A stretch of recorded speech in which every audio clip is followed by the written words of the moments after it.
ทั้งภาพที่เราเคยห่วมหากันทางก็เอ่ยขานว่าจากสัวนิรันดรเป็นเพียงความฝันเป็นเหมือนดังละครที่แสนอ่อนซ้อนแต่ให้ความจริงคิดทั้งภาพที่เราเคยห่วมหากันทางก็สุขสันต์บอกเคยคิดว่าจะซ้ำตรงกลายเป็นความทุกข์เป็นความเจ็บคืนคมที่แสนระทมหยดด้วยน้ำตา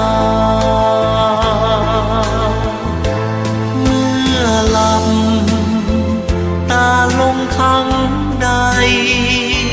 จิตใจนั้นยังคิดถึงแต่เขาคิดถึงเมื่อตอนเคยสุขในหักเขาบัดนี้เงียบเหงาเป็นเพียงภาพแห่งความหลัง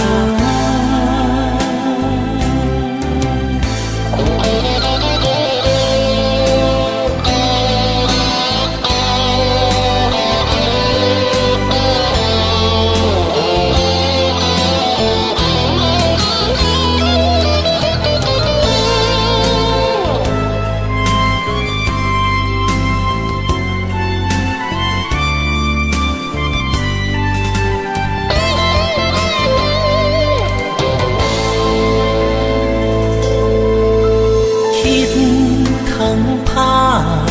ที่เราเคยห่วมหากันทางก็สุขสันต์บอกเคยคิดว่าจะซ้ำตรงกลายเป็นความทุกข์เป็นความเจ็บคืนคมที่แสนระทมหยดด้วยน้ำตาเมื่อหลับตาลงครั้งใดจิตใจนั้นยังคิดถึงแต่เขาคิดถึงเมื่อตอนเคยสุขในหักเขาบัดนี้เงียบเหงาเป็นเพียงภาพแห่งความหลัง